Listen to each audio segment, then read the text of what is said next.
Pues buenas tardes, bienvenidos a la presentación del libro La Academia por Asalto.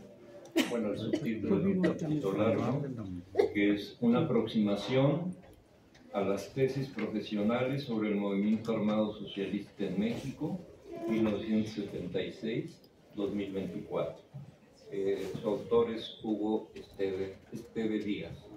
El libro está editado por Taller Editorial La Casa del Mago y coeditado junto con la Universidad Nacional, Editorial Universitaria de la Universidad Autónoma de Nuevo León y la ENA.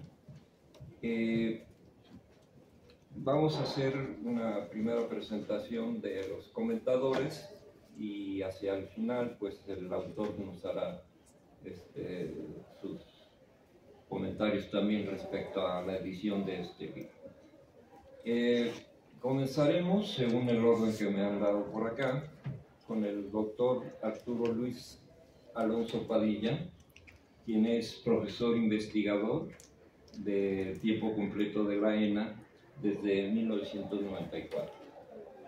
Su currículum, pues, académicamente él es doctor en Historia, Geografía e Historia del Arte por la Universidad de Santiago de Compostela, en España, doctor en Antropología Física por la ENA, doctor en Ciencias Sociales por la UAM Xochimilco, también cursó la maestría en Historia y Etnohistoria en la ENA, en Historiografía del siglo XIX, y la licenciatura en la ENA. Como pueden ver, pues es alguien que desde hace mucho forma parte de esta escuela y uno de sus trabajos viene también incluido o referido en este libro.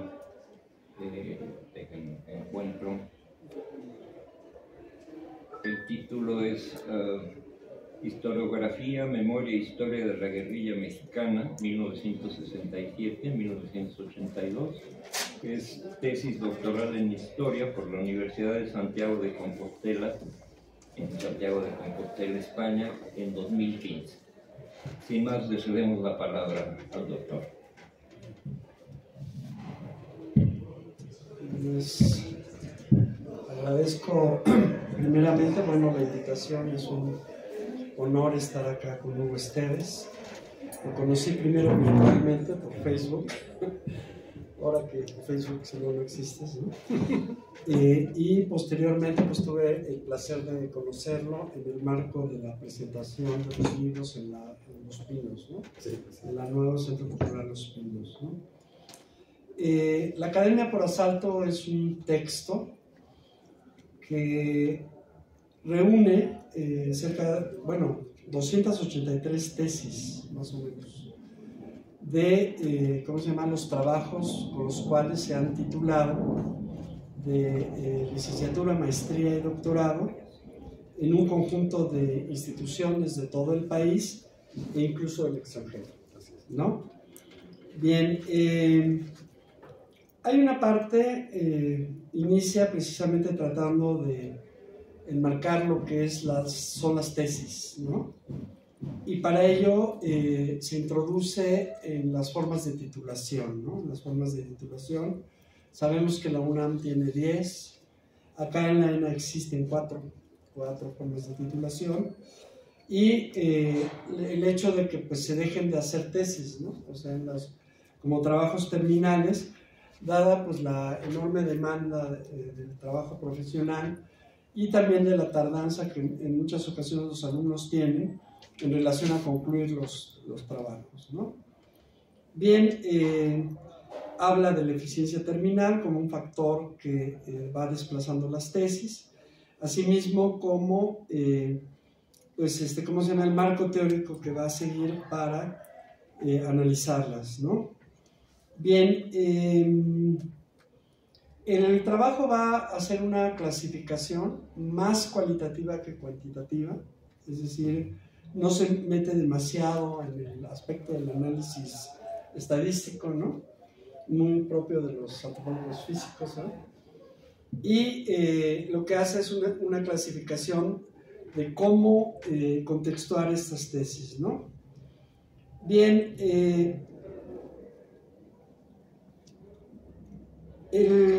¿cómo se llama?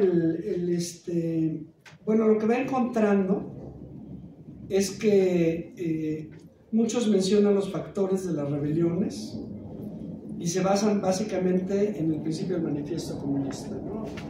Se va a usar un término que es el movimiento armado socialista, que es un término que me parece empezó a ser utilizado básicamente, me parece que desde el Congreso de Zamora, más o menos ahí todos empezaron a ponerse de acuerdo sobre el uso de este término, que es un término que por cierto yo omito en mis trabajos por algunas razones, ¿no?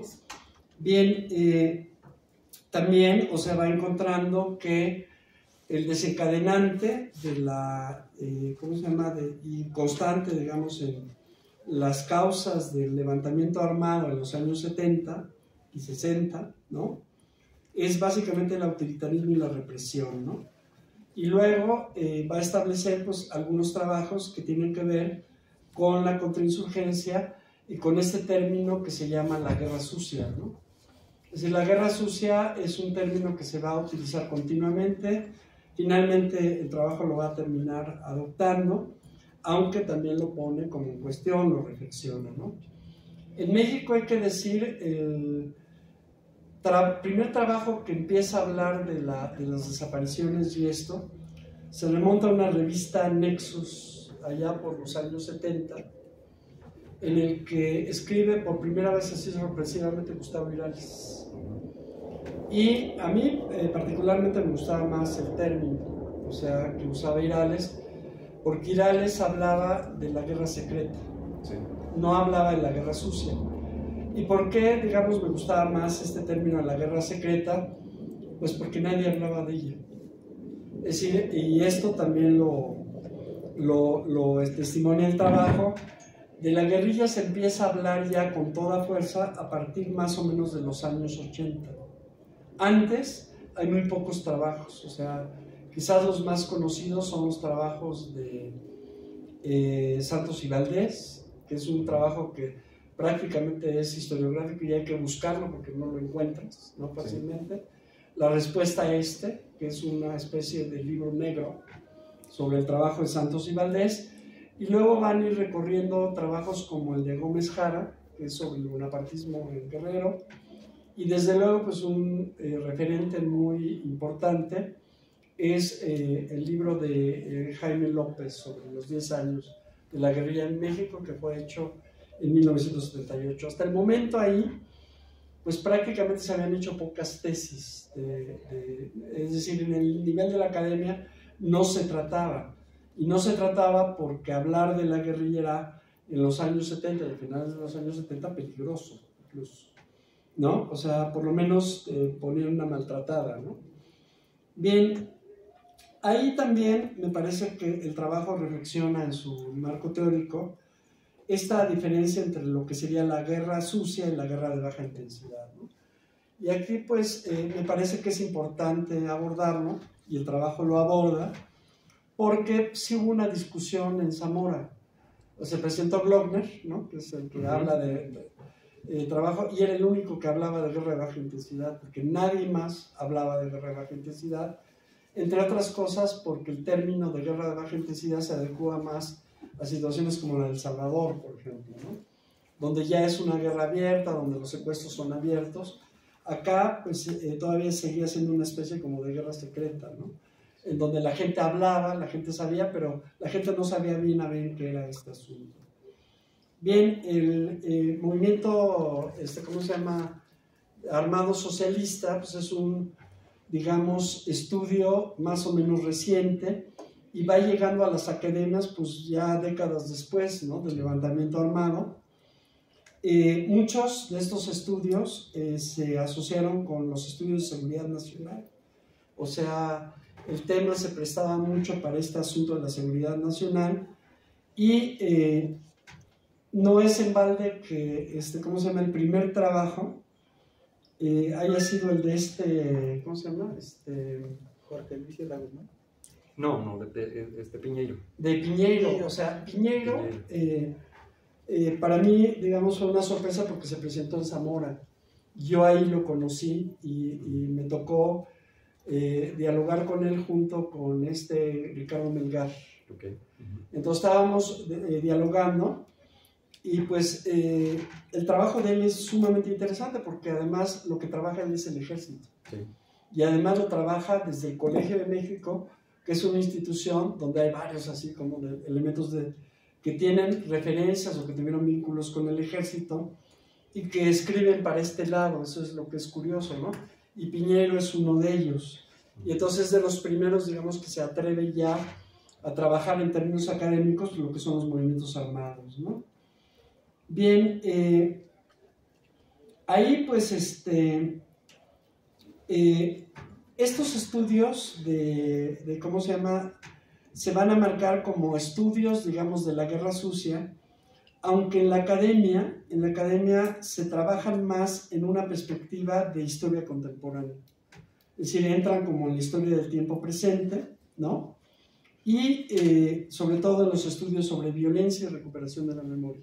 Es ahí donde como que entran, ¿no?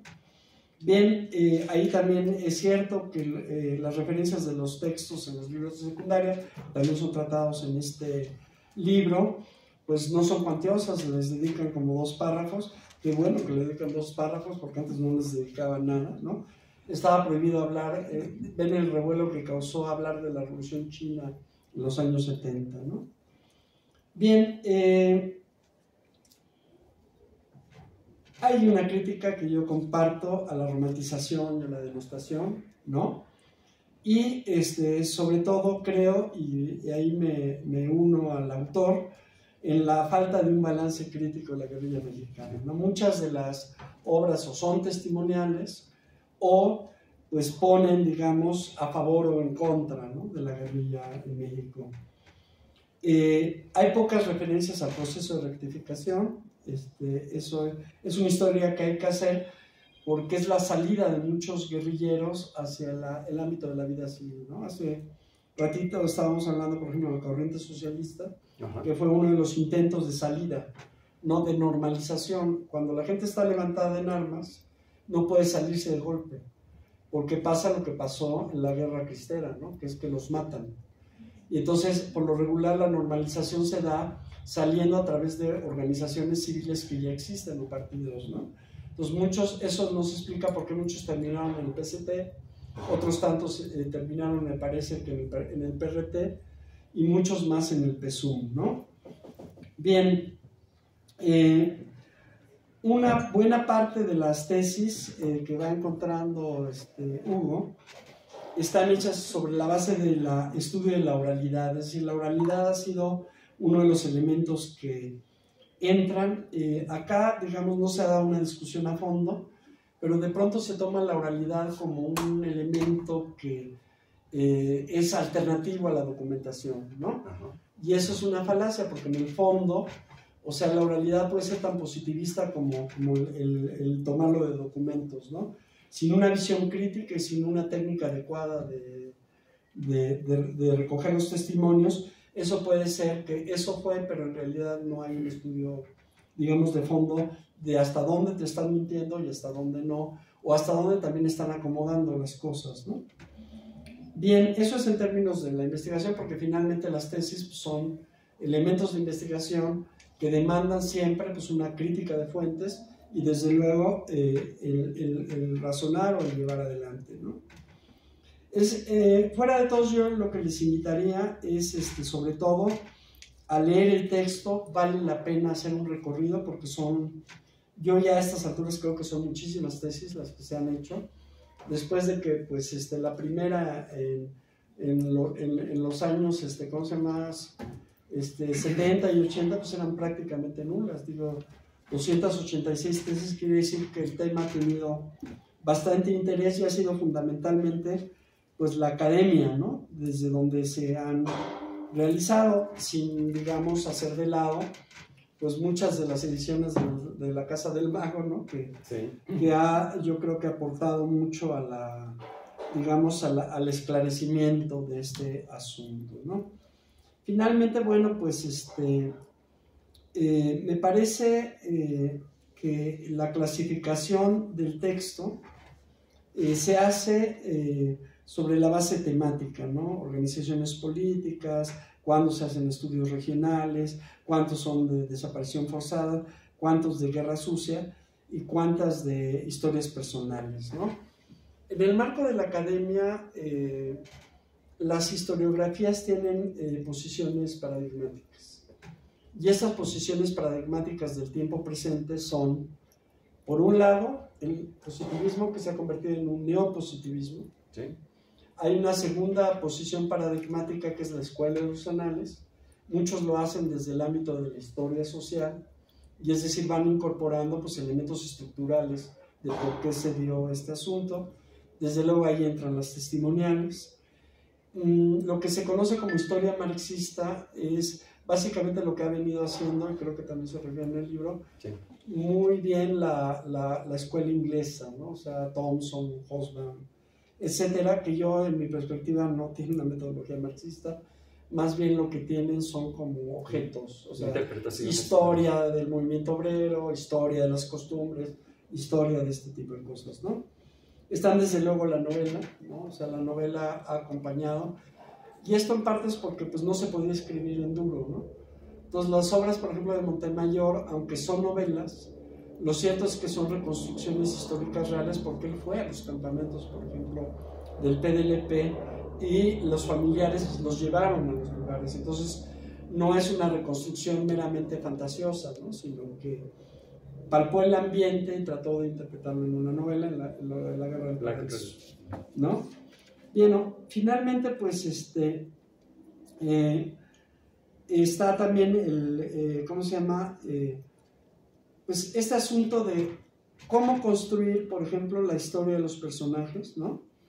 Aquí esto se puede hacer desde las historias de vida, desde las biografías, y también un elemento que es muy importante es incorporar metodología como el papel del individuo en la historia. O sea, es decir, si bien es cierto que muchos de ellos se meten, por ejemplo, este es en mi caso, me imagino de Alicia de los Ríos, ¿no?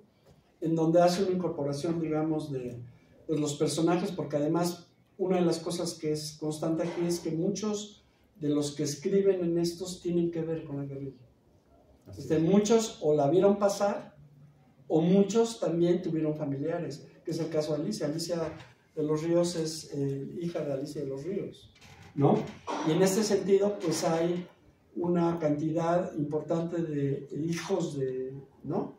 Que son estos que están en Hijos de la Tempestad, ¿no? Sí. Donde está pues el hijo de Carmen Cortés, está Alicia de los Ríos, está Fritz Glockner, está ¿cómo se llama? La hija de Lucio Cabañas, Micaela, ahí, y que pues de alguna manera son lo que en el ámbito académico se llamarían las asociaciones de la memoria. Sí. O sea, son, digamos, agrupaciones que buscan preservar la memoria, que esto no se olvide. Y sobre todo algo que pues es muy triste en México, y es pues lograr justicia, ¿no?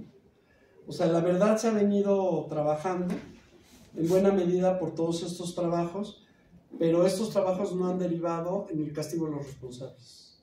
Entonces, digamos, el saldo en México es muy negativo, porque mientras, por ejemplo, los argentinos llevaron a juicio a los militares, en el caso de México salieron impunes, ¿no? Y esto es una cosa que, pues, ¿cómo se llama? Se tiene que todavía seguir trabajando. Yo no veo voluntad. Yo ahí termino los comentarios a este libro, los invito a leerlo, ¿sí? Con una de las, ¿cómo se llama? Menciones que hace Elizabeth Yelin. La memoria se recupera en los momentos políticos que son propicios. Si no se puede recuperar cuando la impunidad está vigente, ¿no? Sino cuando hay una apertura política que permita hacerla. Y yo, la verdad, en este momento no la veo. O sea, lo que veo es más bien un ocultamiento, lo que veo es la, digamos, defensa pues, de los represores, la defensa del ejército, ¿no? Y en ese sentido, pues, tenemos ese saldo pendiente. Por mi parte, bueno, pues no sería más que esto. Muchísimas gracias.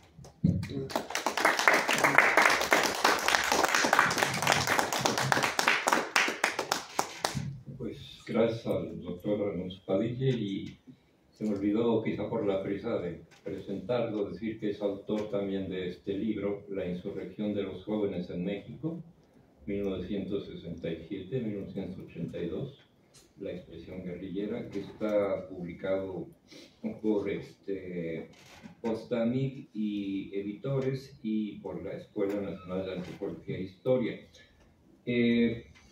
Bueno, también una disculpa, yo estoy presentando a todos y nunca me presento, ¿no? Entonces, ¿quién está ahí? Bueno, mi nombre es Luis de la Peña y soy el jefe del departamento de publicaciones de la ENA. ¿Y por qué estoy aquí? Porque precisamente este libro fue sugerido para que nosotros participáramos como coeditores junto con la Universidad Autónoma de Nuevo León y la Caja del Vago, ¿no? Que es la editorial principal de este libro. Hago mención a esto porque precisamente un libro como este tal vez no hubiera llegado a nosotros si no es porque el propio autor se interesó en proponer. Reúne, como ya se mencionó, tesis de educación superior a distintos niveles, en distintos estados y hasta países también, que también hay internacional, y se mencionan pues precisamente las tesis que se han hecho aquí en la ENA. De hecho, nuestros presentadores han elaborado sus tesis aquí en la ENA y vienen incluidas en este libro.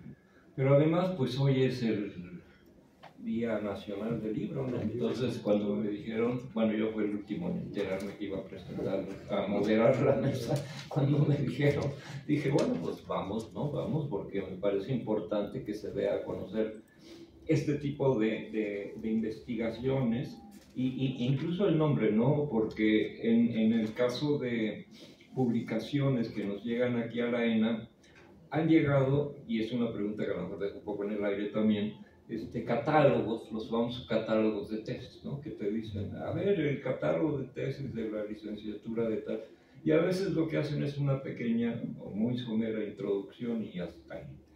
Yo creo que habría que ubicar que más allá de la información que contiene, de que si la ficha, los datos, hay un trabajo de investigación, digamos, no es la mera recopilación, y yo creo que eso, bueno, el autor nos va a explicar más o menos de por dónde va esto, ¿no? Bueno, continuamos con otra de las presentadoras, que es el caso de Carla Miguel Lara. Ella es doctora en antropología física, aquí egresada de la ENA.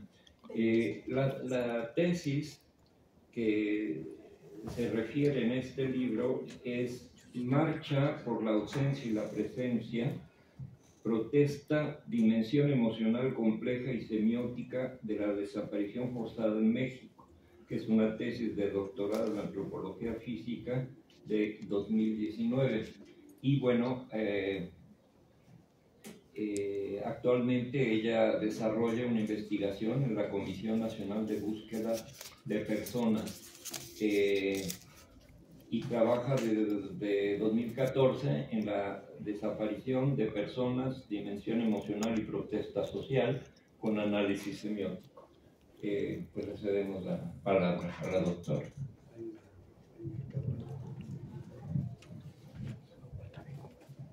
Hola, pues muchas felicidades y muchas gracias también por invitarme. Pues bueno, yo no estoy acostumbrada a leer, pero hoy voy a leer, preparé unas líneas y creo que sinteticé mi participación. Pues bueno, desde mi percepción personal y profesional, el quehacer académico en términos de aprendizaje para la producción de conocimiento, para la estructuración cognitiva, ¿no? Y la defensa de nuestros argumentos para el desarrollo de habilidades y capacidades apreciadas en el mundo laboral, y según sea la orientación o en la aplicación social, ya sea histórica, sociológica, antropológica, resulta más beneficioso si se elabora una tesis.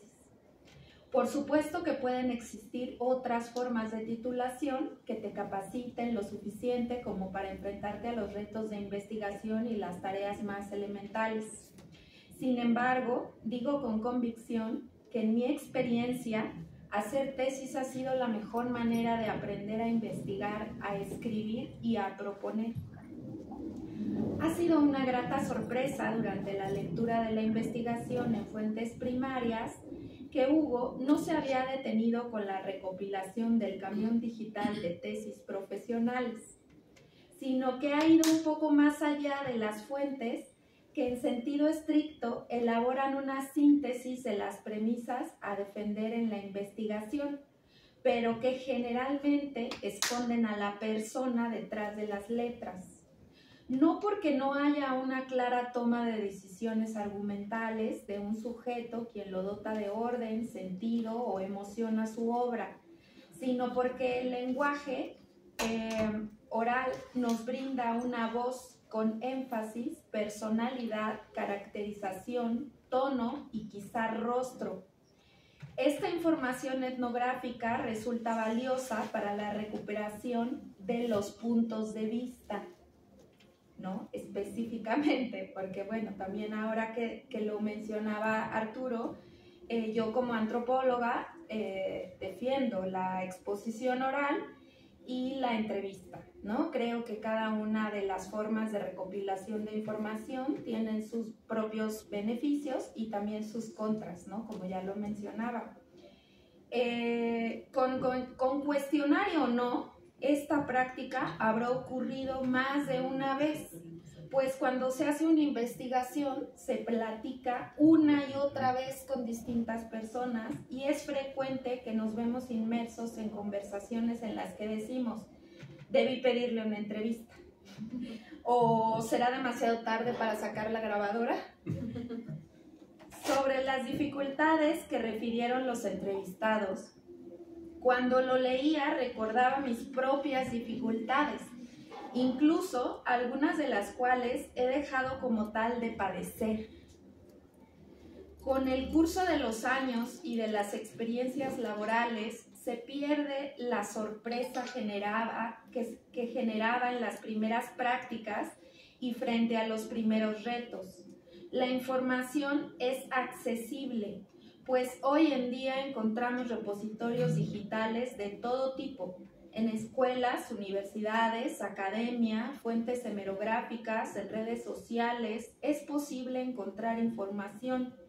También las hay en el ámbito de la administración pública, en los sitios web de las ONGs y en los propios organismos internacionales. Nunca antes en la historia de la humanidad se tenía tanta accesibilidad a la información. Sin embargo, es un hecho que la clasificación conceptual puede ser confusa, la manipulación política es latente y la abundancia de material es compleja para llevar a cabo una selección objetiva. He de decir, en definitiva, que la investigación no es una tarea sencilla. Son precisamente todas esas dificultades las que nos preparan y nos enseñan a realizar la labor. Bien se dice que lo bien hecho cuesta. Sobre el tema en cuestión que nos reúne aquí, no quiero irme sin señalar un par de cosas. Primero, como se afirma en El asalto de Hugo Esteve, en mi caso, escribí de manera breve y circunstancial sobre el movimiento armado, escudriñado desde Guerrero por parte de Lucio Cabañas y entre muchas otras personas, campesinos y maestros como Genaro Vázquez, debido a que el tema desaparición forzada en México así lo demandaba. No hay historia completa del fenómeno sin la llamada Guerra Sucia en Atoyac de Álvarez y sus colindancias. Concuerdo aquí, quiero señalar, con el punto de vista sobre que el término me parece inadecuado. Segundo, me gustaría incitar a quienes han asistido hoy a este evento y a quienes han tenido a bien leer tanto la investigación de la Academia por Asalto o textos sobre movimientos sociales y la historia de las luchas contra el Estado, que seamos partícipes de los nuevos movimientos. Si bien la guerra sucia o el terrorismo de Estado de esta época nos ha llevado a una serie de discusiones, hoy en día también tenemos otras. Ejercitemos la capacidad crítica y enfrentémonos a nosotros y a nosotras mismas y a las posturas ideológicas propias. De lo contrario, nuestras convicciones se verán ensombrecidas por la época de la posverdad, que nos trae muchos retos y la creencia de que estas luchas han sido superadas. Mantengamos nuestras armas listas, cualquiera que éstas se imaginen portar, para identificar qué movimientos armados se viven hoy, dado que hemos tenido la inmersión a las características que poseen este tipo de insurrecciones, los modos en que opera la represión, contra quienes opera y los fines que persigue. Las disputas por la memoria, la verdad y la justicia continúan, incluso aquellas que se encumbraron desde la tan citada Guerra Sucia. Las familias de las víctimas no han tenido la oportunidad de volver a ver a sus seres queridos y darles cristiana sepultura, que es lo que anhelan. Las violaciones a derechos humanos perpetradas hacia defensores de derechos y ni la violencia política ha desaparecido.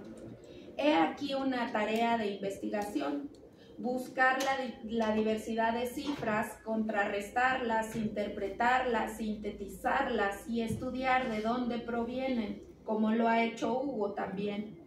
¿Cuál es su objetivo y sobre qué fenómeno dan cuenta? Los esfuerzos por la construcción de la memoria histórica son en vano si no podemos recordar y no olvidar lo que ha pasado. Dicho lo anterior, no me queda más que felicitar a Hugo por su dedicación y su entrega en darle fin a esta obra que de manera sintética ha de señalar que todo lo que podemos conocer parte de la inquisitividad de los seres humanos. Hemos de guardar testimonio y guardar testimonio del testimonio, pues es la manera en la que cuestionamos nuestro propio proceder ante los hechos históricos. Reafirmo que el estudio del más es muy generoso en términos de análisis y búsqueda de la verdad. No hay tema agotado, siempre y cuando queden dudas y deudas sin pagar. Muy amables por su atención.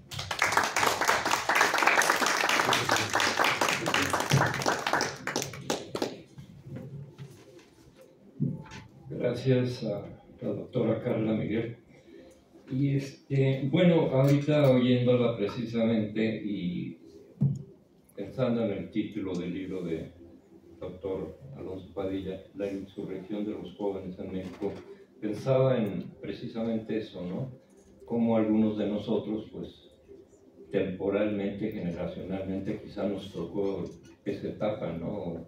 Vivirla de cerca, pero también, como es el caso de Carla y ahora también de gente posterior, de generaciones posteriores, que han realizado ya un trabajo de recuperación de la memoria sobre estos hechos y que precisamente el libro da cuenta de todo ese proceso, sobre todo en relación con las tesis. Y también me vino a la mente ahorita esta teleserie que se está sacando ahorita en Canal 11, 22, en varios, que se llama Los Años Heridos, basado en el libro de Félix Cloner.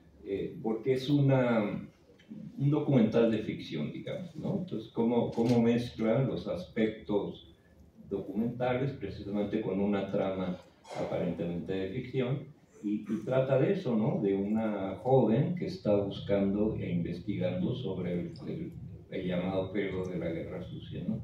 Entonces, voy a presentar ahora a Yair, y le digo Yair porque, bueno, he tenido más cercanía con él quizá por algunas cuestiones, sobre todo de tipo sindical, pero él es licenciado en Historia por la ENA y maestro y doctor ya en Historia y Etnohistoria por la Escuela Nacional de Antropología e Historia.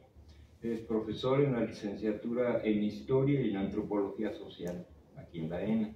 Ha dirigido, y esta es otra característica, ha dirigido y asesorado tesis de licenciatura y maestría en la ENA, UNAM y la UACM, supongo que sobre estos temas también, y ha publicado en revistas nacionales latinoamericanas. Sus líneas de investigación son historia del tiempo presente, izquierdas, movimientos armados en México, siglo XX y XXI, guerra sucia, desaparición forzada y políticas de la memoria, ¿no? Aquí en el libro se consignan dos de sus tesis, ¿no? Que es la de licenciatura, que se llama La relación de la Liga Comunista 23 de septiembre y el Partido de los Pobres en el Estado de Guerrero, la imposibilidad de la unidad, 1970-74, que como dije es de licenciatura en Historia, y la de maestría, que es la revista ¿Por qué?, como foro de la izquierda radical en México, 1968-74, y pues recientemente acaba de presentar su tesis de doctorado, aquí también, que es Historia, Memoria y Testimonio de los exmilitantes del Partido de los Pobres. Les cedo la palabra. Muy bien, muchas gracias. Buenas tardes a todas y todos. Primero que nada, pues también quiero agradecer al autor, a Hugo Esteve Díaz, por la invitación a presentar su libro, al editor Hermenegildo Holguín y a la editorial La Casa del Mago por seguir contribuyendo ya por más de 20 años en la difusión de la historia y la memoria del movimiento armado socialista de la segunda mitad del siglo XX. Por supuesto que es un honor para mí compartir la mesa con los colegas que me antecedieron. Yo titulé mi presentación de la siguiente manera: La Academia por Asalto como conciencia crítica de la sociedad mexicana. La guerrilla mexicana de los años 60 y 70 del siglo XX se manifestó en dos escenarios distintos, en el campo y en la ciudad. La primera, denominada guerrilla rural, en los estados de Chihuahua con el Grupo Popular Guerrillero y en Guerrero con la Asociación Cívica Nacional Revolucionaria y el Partido de los Pobres. Y la segunda, conocida como guerrilla urbana, que se manifestó en diversos estados de la República y cuyos exponentes más emblemáticos fueron el Movimiento de Acción Revolucionaria, las Fuerzas Revolucionarias Armadas del Pueblo, la Unión del Pueblo, la Liga Comunista 23 de septiembre, el Partido Revolucionario Obrero Clandestino Unión del Pueblo y las Fuerzas de Liberación Nacional, por nombrar solo algunos. Según documentos de archivo, cito, unos 1860 hombres y mujeres habrían formado 29 organizaciones o grupos armados en las décadas 1960-1970. Fin de cita. La periodista Laura Castellano sostiene que fueron, cito, una treintena de grupos los que se alzaron en armas. Fin de cita. Cifra con la que coincide el historiador Pablo Picato y con la que difiere la historiadora compañera Adela Cedillo, quien ha documentado alrededor de 40 agrupaciones armadas. La guerrilla mexicana de la segunda mitad del siglo XX se ha abordado desde diferentes campos y perspectivas a lo largo del tiempo. De la revisión que he podido realizar sobre el tema, puedo determinar que a grandes rasgos existen 4 grandes campos en los que se ubican los principales trabajos. El primero es el de los textos periodísticos, que surgieron al calor mismo de los acontecimientos armados. El segundo es el de las obras testimoniales, que surgieron para aclarar y refutar ciertas versiones o como autocomprensión, es decir, explicarse a sí mismos y a los demás su proceso de participación en la lucha armada. El tercero es el de los trabajos de investigación histórica y de ciencias sociales, que a diferencia de los campos anteriores, utilizaron fuentes diversas, bibliografía, archivos, periódicos y revistas, así como un marco teórico, metodológico, hipótesis y preguntas de investigación. Y el cuarto es el de las producciones literarias, narrativas de ficción, cuentos, novelas, obras de teatro y poesía. Cada uno de estos campos se distinguen entre sí por la temporalidad, las características propias de cada enfoque y las fuentes utilizadas para su elaboración. El libro que nos convoca el día de hoy, La Academia por Asalto, una aproximación a las tesis profesionales sobre el movimiento armado socialista en México, 1976-2024, autoría del escritor e investigador Hugo Esteve Díaz, se colocaría dentro del tercer rubro, los trabajos de investigación específicamente sobre las tesis universitarias. Una obra inédita en su tipo y necesaria para las y los especialistas y para el público en general en las por lo menos ya 5 décadas de estudio de los movimientos armados socialistas en México. La Academia por Asalto es una obra que nos presenta un estado de la cuestión, un estado del arte, una historiografía de las tesis que se han realizado en y desde las universidades de México y del extranjero, y las distintas academias a nivel licenciatura, maestría y doctorado, sobre algunos de los diversos aspectos del denominado movimiento armado socialista en México, en una temporalidad que va de la segunda mitad de los años 70 del siglo XX hasta inicios del siglo XXI.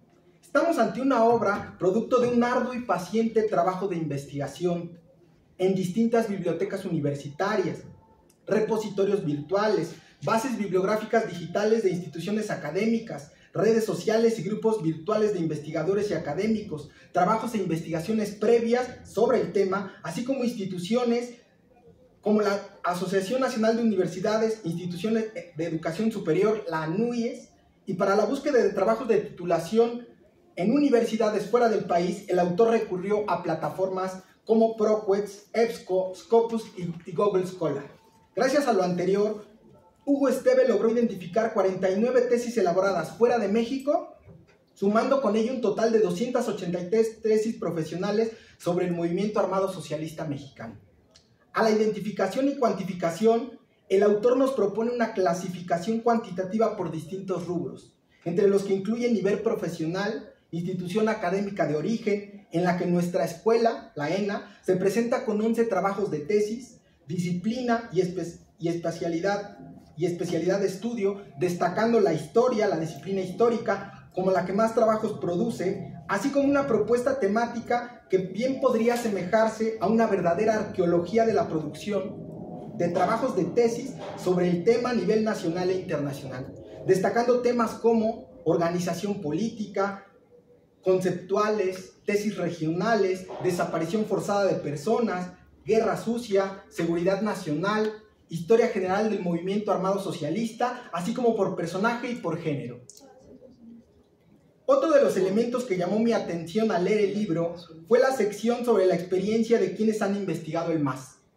En este apartado testimonial, los especialistas nos cuentan de primera mano su experiencia en el proceso de investigación, los obstáculos a los que se enfrentaron, el problema de las fuentes y el acceso a los archivos, el lugar que ocupa el tema en la historiografía, tanto en el presente como en el futuro, y los límites y alcances y posibilidades del tema.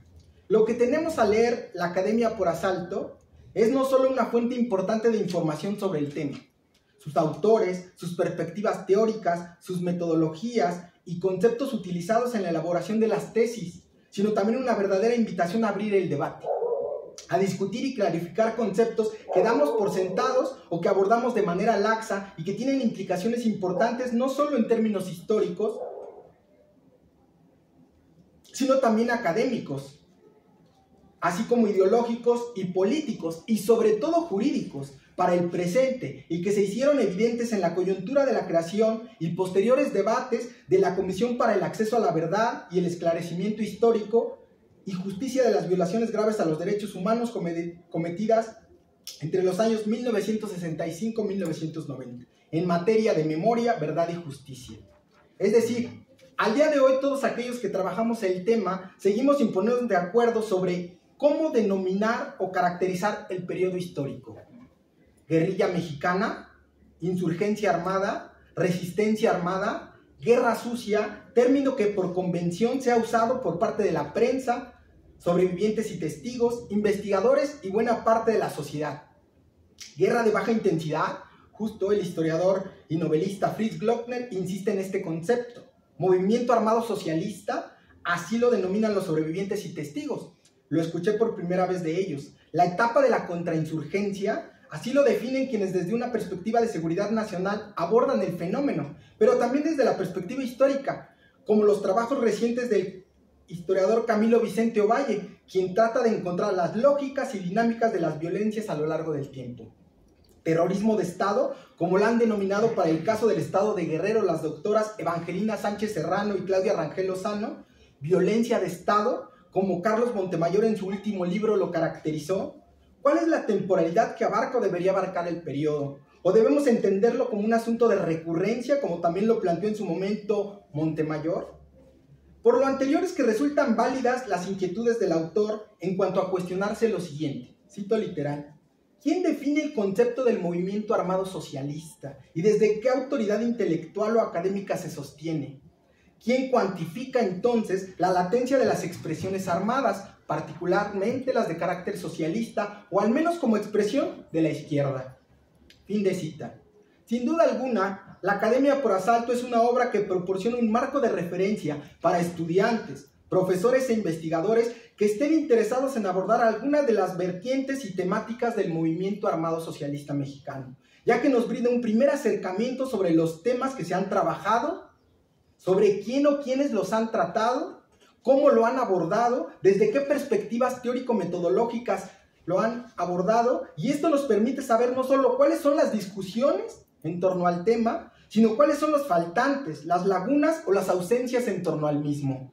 Por último, el libro de Hugo Esteve, La Academia por Asalto, nos brinda algunas aportaciones adicionales que es preciso señalar y que se le agradecen.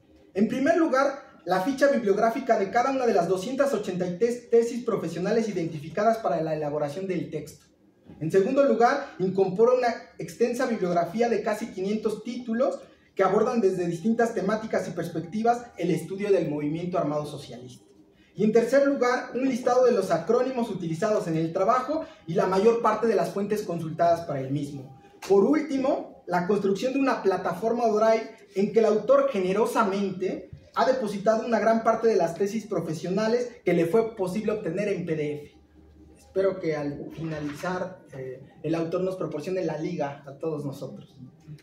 Si como planteó hace algún tiempo el historiador Benedetto Croce, la historiografía es la conciencia histórica de un pueblo, o como posteriormente lo señaló Michel Foucault, la historiografía es la conciencia crítica de la sociedad, sin duda alguna, la historiografía del movimiento armado socialista en México, contenida en el libro de Hugo Esteve Díaz, se nos presenta como la conciencia crítica del pueblo y de la sociedad mexicana, en la que de 1976 a la actualidad, las y los autores que han abordado el tema han asaltado el cielo para irrumpir en el medio académico y recordarnos críticamente que la historia de la guerrilla en México es la historia de la lucha por la justicia, la libertad y la dignidad.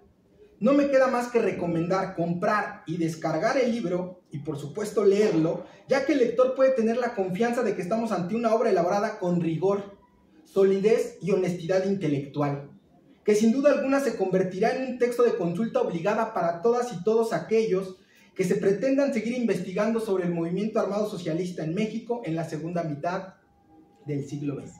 Muchas gracias.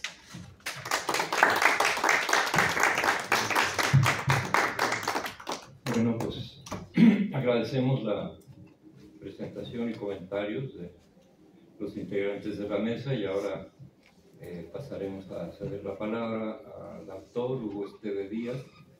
Antes quisiera decir que precisamente este libro se ha presentado ya en Monterrey, me parece, y en la Ciudad de México pues es la primera presentación y va a haber otras 3, ahorita que nos informe bien, por si quieren repetir la experiencia de asistir a esta presentación. Bueno, Hugo Esteve Díaz es licenciado en Derecho por la Universidad del Valle de México y la UNAM, maestro en Ciencias Políticas por la Universidad Iberoamericana, tiene posgrado en Recursos Humanos por el Instituto Tecnológico de Estudios Superiores de Monterrey, Tecno Monterrey, y al leer esto pensé que a lo mejor ahí fue donde probaste lo del asalto a la academia, ¿no? Con estas universidades tan combativas, ¿no? Y también, además de todo, tiene un diplomado en creación literaria, ¿no? Por la Universidad Autónoma de Nuevo León y el INBA. Es escritor y analista político, ha publicado diversos ensayos para libros, revistas y medios electrónicos, así como articulista en varios medios impresos y digitales. Catedrático y expositor en diversas instituciones académicas como la Universidad de Monterrey, Universidad Autónoma de Nuevo León y Colegio de Defensa Nacional, entre otras más. Y es autor de varias publicaciones, algunas se encuentran por acá, como Las corrientes sindicales en México, los movimientos sociales urbanos, el sector, bueno, la primera es del 90, la segunda del 92, el sector social de la economía del 94, Las armas de la utopía del 96, Amargo lugar sin nombre, crónica del movimiento armado socialista en México del 2013, de esta misma editorial La Casa del Mago, Los años de plomo de la Universidad Autónoma de Nuevo León del 2021, eso es una novela. Y el más reciente, La Academia por Asalto. También es compilador de 2 tomos, que creo que son los que andan acá, de la antología del cuento guerrillero. El primero es Accidentes de la Razón, y el de 2018, y el segundo En las cavernas de la memoria, de 2023. Y todavía es autor del libro de cuentos de género infantil y juvenil, Las dichosas vocales. Le cedemos la palabra al autor Hugo Esteves Díaz. Buenas tardes, muchas gracias a quienes aquí nos acompañan presencialmente y desde luego a quienes nos estén siguiendo a través de las redes sociales por la transmisión que esta escuela está llevando a cabo ahora. Antes que nada, también agradecer a la Escuela Nacional de Antropología e Historia la oportunidad de venir a presentar este libro en el lugar en donde se han generado las investigaciones que he intentado recopilar y revisar para el propósito de esta investigación. Desde luego, agradecer el apoyo que gentilmente me ha brindado desde un principio, Luis de la Peña, desde que lo contacté, y total apertura. Desde luego también para Arturo Alonso, que ha sido también muy generoso en darme todo su apoyo. Y yo no les voy a hablar del libro porque creo que ya, incluso sobradamente mejor que su servidor, ya quienes aquí me acompañan, ya lo hicieron de manera ejemplar. Lo que quiero decirles es que para mí es un gran honor el presentar este libro, algo que rara vez y pocas veces sucede, al lado de los protagonistas del libro, ¿no? Que estén sentados al lado de uno, porque quienes aquí están acompañándome, que han hecho antes el uso de la voz, pues son protagonistas de este proceso de investigación, son autores y autora de trabajos de investigación que he llevado a cabo para este proceso. Déjenme decirles o platicarles más bien el contexto de cómo se va dando esta investigación, por qué se da esta investigación y cuál es el propósito, el objetivo de llevar a cabo este trabajo. Para empezar, bueno, no surge de manera espontánea, no me levanté un día y dije, bueno, voy a investigar sobre estos temas, ¿no? Prácticamente desde 1994 he venido siguiendo, 93, 94, he venido siguiendo el surgimiento de los movimientos armados en México, que es otra también de las nomenclaturas que han estado sujetas al debate, como aquí ya se han planteado, porque también suena como muy genérico, ¿no? Eso de decir movimientos armados, pues bueno, pues movimientos armados también como que suena muy amplio. Pero bueno, para tratar de dar una identificación. Mi primera publicación, que fueron Las armas de la utopía, fue un primer intento, equivocado, debo decirlo, con muchos errores, con muchas tergiversaciones involuntarias, desde luego, que al fin y al cabo fueron el resultado de la información, de las fuentes a las que uno por esas fechas podía tener acceso. Hay cantidad de confusiones, hay imprecisiones incluso en personas y en y en hechos, en circunstancias, pero al fin y al cabo yo lo veo como un primer intento para empezar a escribir y abordar este tema. Así es que alguien me preguntaba que si estaba disponible todo el libro, afortunadamente ya no lo está, y si lo ven por algún lugar, no lo compren, no lo lean, porque adolece de toda esta serie de fallas.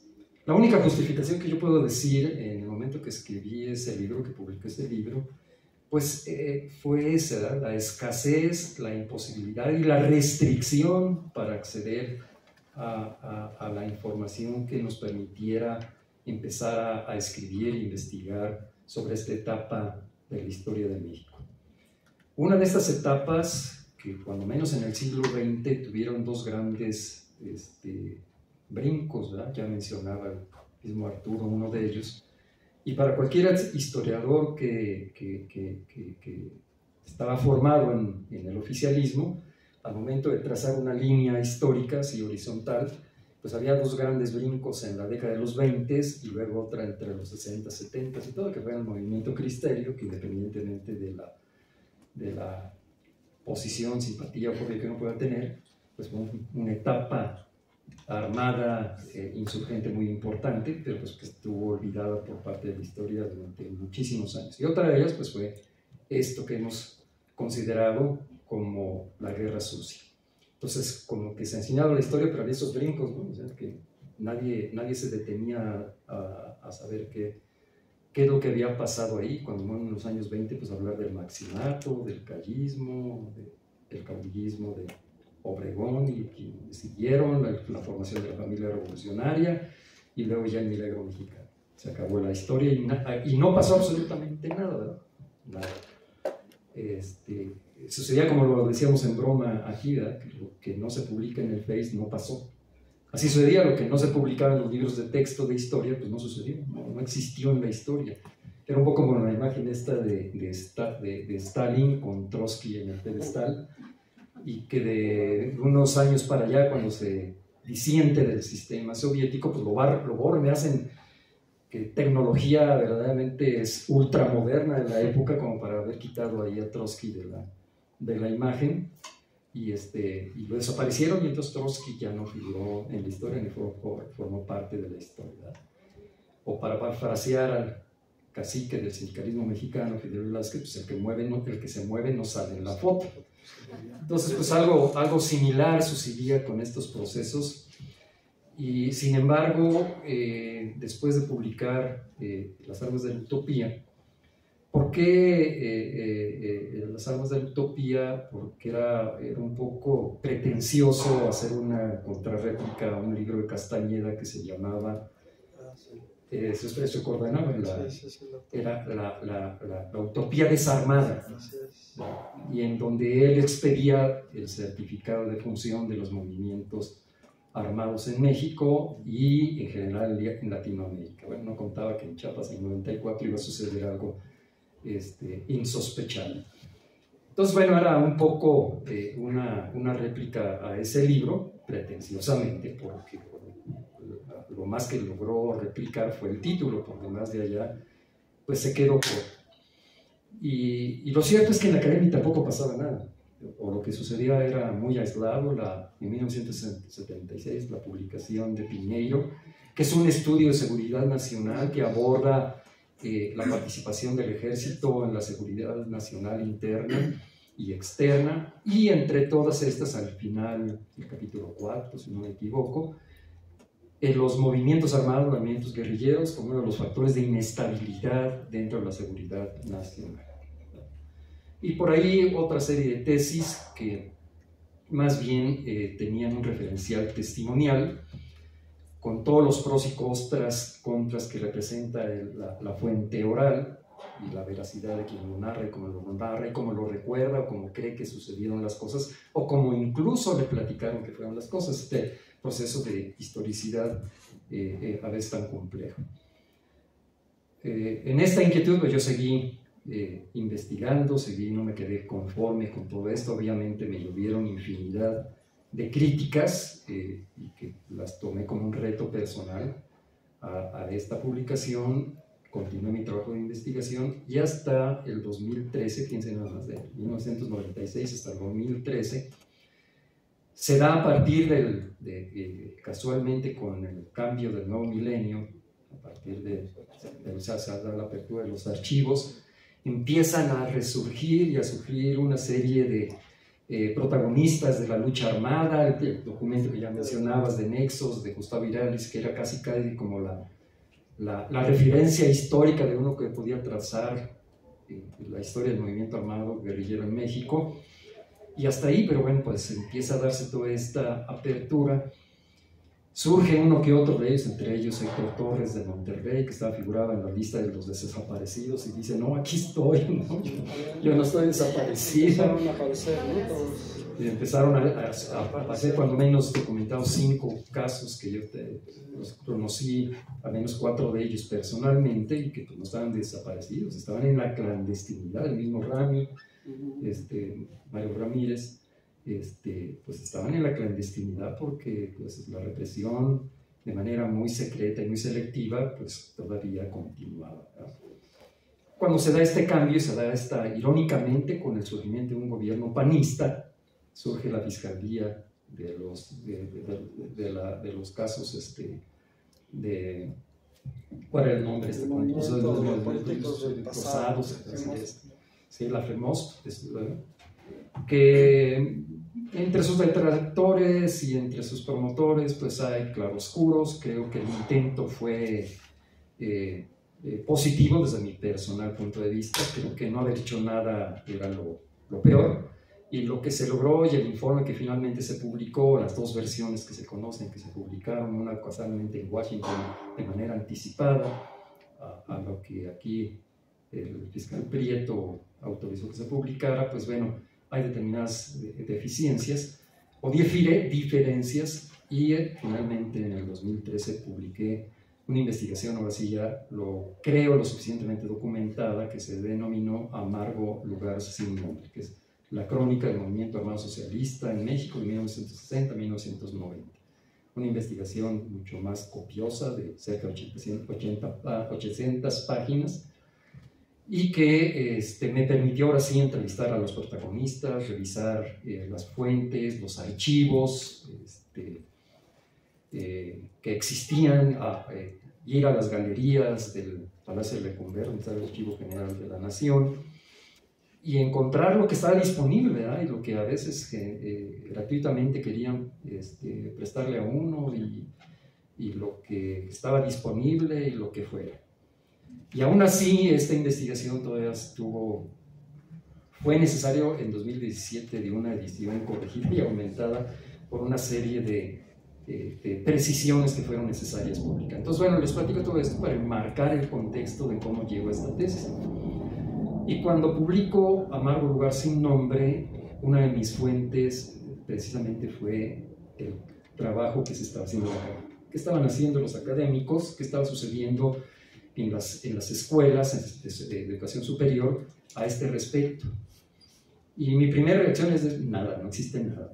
Realmente son casos muy aislados, y en aquel entonces logré detectar no más de 40 tesis profesionales. No existían los repositorios electrónicos, ni SCOP, ni toda esta serie de fuentes electrónicas que facilitan el trabajo.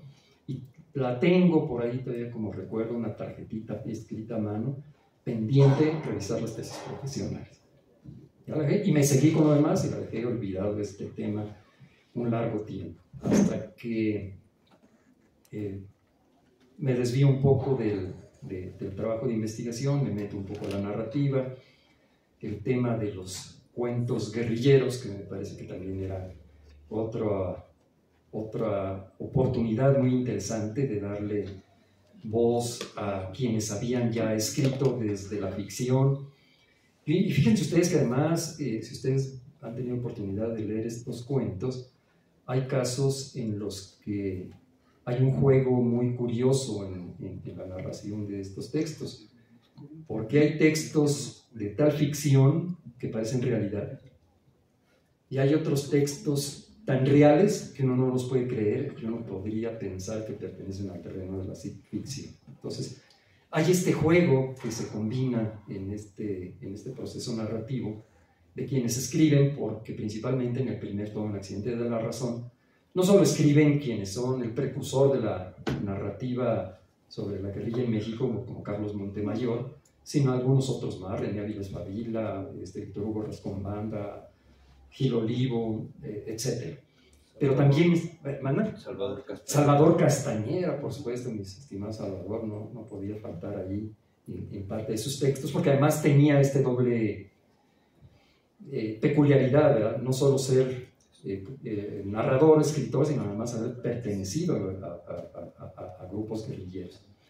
Entonces también le damos voz a quienes participaron de la lucha armada y luego a quienes nacieron en la tempestad. ¿Se acuerdan de que este primer intento de los hijos de quienes nacieron en la tempestad, que son los hijos de los protagonistas y que también, como dice Los Ríos y en algunos otros más, el mismo Fritz Glauner también, que escribe? Y luego hay un segundo tomo, que es el de Accidentes de la Perdón, en las Cavernas de la Memoria, que ya un poco, y lo digo sin ambaje alguno, ya un poco presionado por la Universidad Autónoma de Nuevo León, de darle ya un carácter más literario, ¿no? Ya pongámonos serio y hablemos de literatura, ¿no? Entonces, pero no por eso deja de tener textos verdaderamente muy interesantes. Y para colmo, me meto, pues yo decía, bueno, pues sí, Vargas Llosa, y García Márquez han escrito novela, pues ¿por qué yo no? Sí, es nada más la pretensión de su servidor. Pero bueno, era todo desde luego, no hay comparación alguna con quien he mencionado, ¿verdad? Además premios Nobel y todo, independientemente de las posiciones políticas o ideológicas que tenga cada autor, pues bueno, su brillantez autoral, esa no se le puede quitar nadie. 2 premios Nobel, etc. Entonces, bueno, y es todo un examinar, todo empieza a girar alrededor de los movimientos guerrilleros, y es cuando encuentro todavía esta tarjeta, y entonces llego a la conclusión que es el momento, ahora sí, de ir a saltar a la academia. ¿Verdad? Ya llegó el momento de ver, ahora sí, qué se está haciendo en la academia, que es desde luego un juego de palabras, una paráfrasis con el salto al cielo, que pues, su referencia histórica más próxima es a la que se le da a la Comuna de París, etc. Me tengo en eso. Y entonces sí entro a este proceso de investigación y de rescate de todos estos trabajos, que pretendo hacer acercamiento, y el mismo título, una aproximación desde el punto de vista estrictamente cuantitativo. Me voy a la estadística, a la gráfica, a lo que se está haciendo, cómo se está haciendo, a los temas que se están abordando, todo lo que ya quienes me precedieron ya les comentaron de manera tan notable, y ese es el trabajo de investigación que hago. Pero además me asalta en este trabajo de investigación, y que lo refiere también tanto Alonso también como Carla, en esta problemática, si así le podemos llamar. Ahora yo no acabo de entender si es problemática o no. Quiero convencerme que es problemática el que se esté abandonando las tesis profesionales, ¿no? Porque ¿qué pasa cuando llegan ustedes maestros universitarios, cuando llegan los muchachos? Y dicen, oye, se quejan de los maestros de preparatoria porque no saben investigar. ¿Y cómo los formaron? Pero pregunten a los maestros de preparatoria y se van a quejar de los maestros de secundaria que no enseñaban a investigar a los muchachos. Y las maestros de secundaria se van a quejar de la maestra de primaria que tampoco enseñó a investigar. Entonces entramos en un ciclo vicioso en donde el trabajo de investigación se abandona. ¿Qué tiene de positivo? ¿Qué tiene de grandes ventajas toda esta cantidad de opciones y alternativas que aparentemente son más sencillas? Alguien me decía que quiero ver presentando un examen final de todo lo que se ve en la carrera, casi como un examen de titulación, para acreditar la carrera. Entonces, bueno, pues esto abona a detener la deserción escolar, sobre todo la gente de mi generación, las personas de mi generación, como no existían opciones, abundaban los casos de quienes no obtenían la cédula profesional, el título, porque nunca terminaron la tesis. abogados, sociólogos, periodistas, médicos, los que ustedes, la profesión que ustedes quieran, abandonaban la carrera porque no tuvieron la oportunidad. ¿Y por qué no hicieron la tesis? Uno podría prejuiciar y decir pues, que son unos inconsistentes, son unos flojos, no, pero pues también hay contextos muy particulares y que también abordo ahí, porque el muchacho o la muchacha que terminaba la carrera lo que quiere es que incorporarse al mercado de trabajo y sobrevivir, ¿verdad? ¿Y qué tiempo voy a tener yo de detenerme a investigar, ir a visitar archivos, ir a entrevistar a quién sabe quién, etcétera? Entonces, por eso digo que no acabo de entender si es problemática o no, porque por un lado uno se congratula que existan esta serie de opciones y alternativas para obtener el título profesional y al fin y al cabo la cédula profesional, que es como una patente para el abogado, para el médico, para el historiador, para ejercer su profesión, para lo que estudió, ¿verdad? Pero por otro lado, Carla lo explicaba de manera muy precisa y muy bien, en el sentido que el trabajo de investigación se abandona, se olvida. O sea, ya no hay por qué investigar, ya no hay por qué indagar, y al cabo, el trabajo de investigación no tiene otro mejor sinónimo que el de indagar. El preguntarse quién es, cuándo, por qué, en dónde, en qué momento, contextos, estados de la cuestión, etcétera, todo esto que enmarca este trabajo. Y por eso intento hacer un abordaje de los procesos de investigación, de las metodologías de investigación y tratar de entender qué se está haciendo en las escuelas y en qué momento entonces, vamos a aceptar el término generalmente ya usado, en qué momento el movimiento socialista asalta a la academia y se incorpora, y que además ha sido un asalto pues todavía apenas incipiente, porque el tema en lo particular sigue tratándose de ladito, sigue tratándose como optativa, como oportunidad, como seminario, etcétera. No ha terminado de incorporarse a la matrícula académica de las carreras que deberían de estudiarla. Y no nomás la historia, que conste, déjenme decirles que dentro del análisis cuantitativo que yo hago, la mayor parte, casi o más del 50% de las tesis que se han elaborado sobre el movimiento armado socialista en México es sobre historia, es en la carrera, en la disciplina de historia. Yo no podía pensar, no, pues es en ciencia política o es en sociología, no, es en la disciplina de historia, con todos sus amplias enfoques historicistas e historiográficos. La disciplina, permítanme la generalidad, que la historia es de donde se ha tratado este tema. Lo cual para mí fue un hallazgo sorprendente y además halagüeño. Y no vas a decir que además hay tesis, por ejemplo, de físico-matemáticos. Ante por ahí una tesis que alguien aborda el movimiento armado socialista en México desde la perspectiva matemática.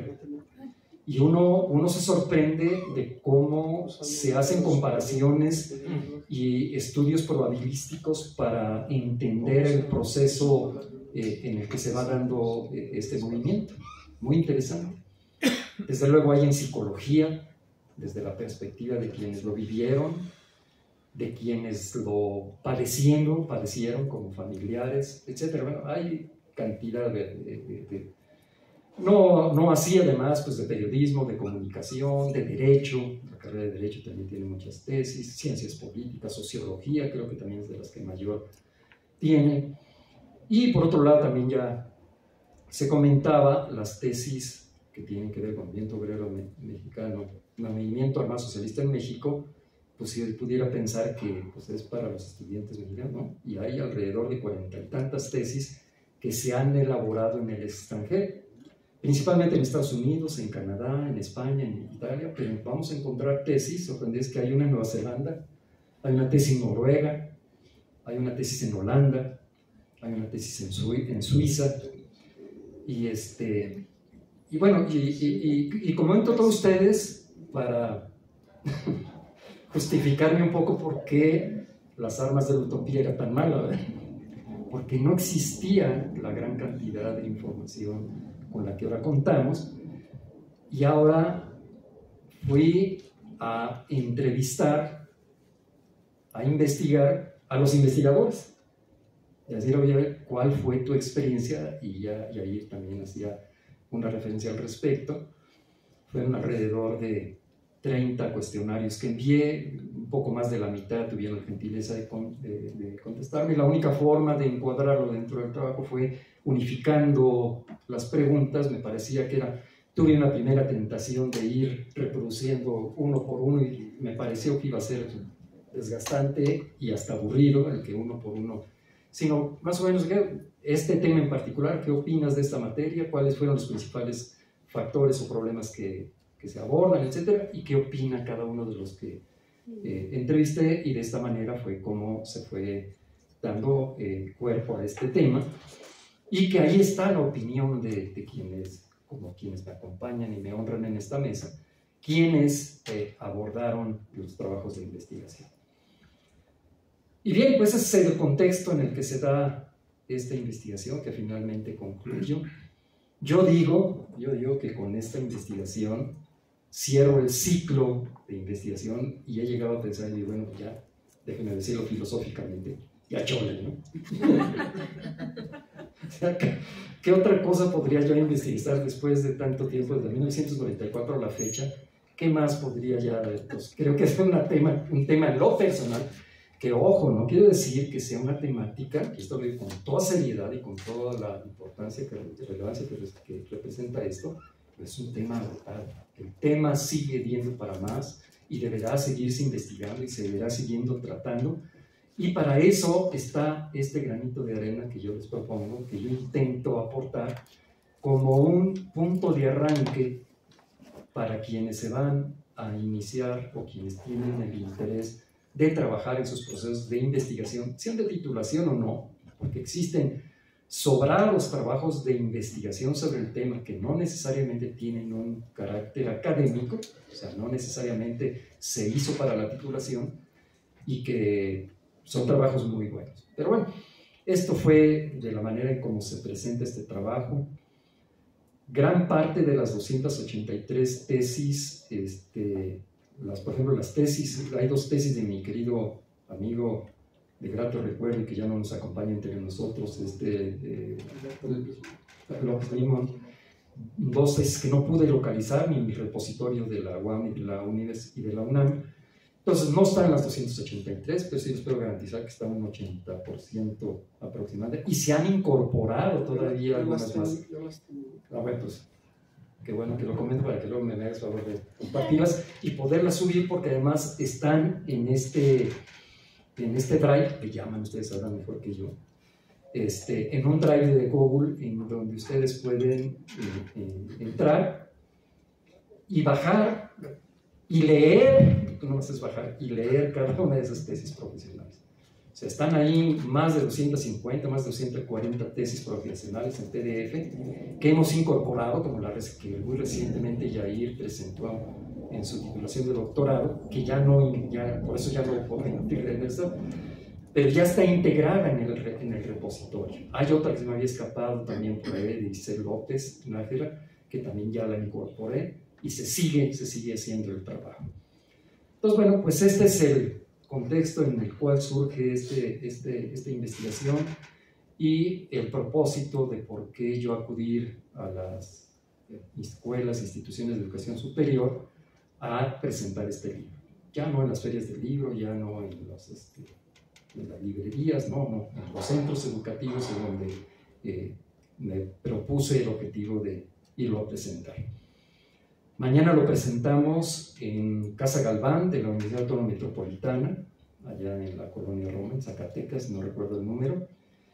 El jueves vamos a presentarlo, haciendo casi así como artista de gira. El jueves lo presentamos en la Universidad Iberoamericana, en Santa Fe, y el viernes terminamos presentándola en la Casa del Libro de la UNAM, que no podía fallar, no podíamos faltar presentarlo ahí. Debo decir que es uno de los casos, la gran cantidad de tesis sobre el movimiento alemán socialista, además son de la UNAM, Lo explico en la introducción, no sé si porque tiene uno de los mejores repositorios, creo que de Latinoamérica, y comparativamente con otras universidades de Estados Unidos, a las que creo que la Universidad de Texas es todavía más superior a esta, pero el repositorio de la UNAM verdaderamente vale mucho la pena. Entonces tenía que ir a la UNAM, era necesario estar allí en la UNAM, y la directora de la Casa del Libro me ha abierto el espacio, y ahí estaremos también presentando la investigación con otros investigadores e investigadoras que han tratado el tema. Bueno, yo ya no quiero aburrirles más, cansarles más, simplemente agradecer a quienes nos han escuchado en esta sala y quienes han seguido a través de las transmisiones de la Escuela de Antropología e Historia, y desde luego a quienes han estado aquí a mi lado, teniendo la gentileza de presentar este libro y las cosas tan bonitas que dijeron. ¿Quién habla mal de la quinceañera? ¿No? Eso nunca sucede. Nadie dice que es caprichosa, que no coopera, que es bien peleonera. No, eso nunca pasa, ¿verdad? Pues así sucede también con las presentaciones del libro, y por eso invito a mis amigos y a mis amigas para que hablen bonito de mis libros. Muchas gracias.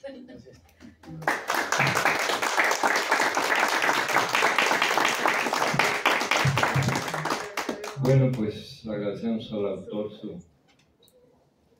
sus comentarios acerca de la elaboración de este libro. Estaba leyendo precisamente las cantidades que da de tesis, ¿no? Si no me equivoco, aquí vienen de la UNAM 120, de la UAM y de la UDG 14, Colmex 13, ENA 11, pero si le sumamos la tuya 12 y una más que tengo por ahí, que te voy a...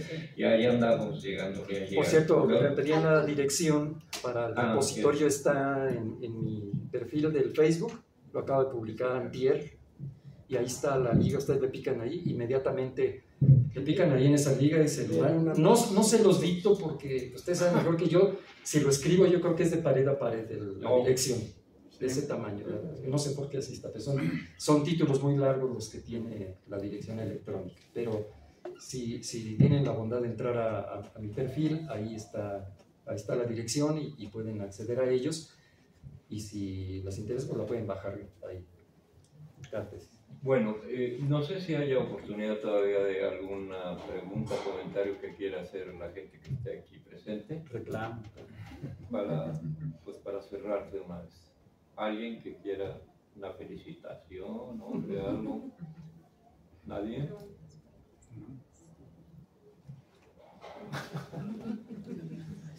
A ver, vente para acá tantito, para que se oiga bien la cosa.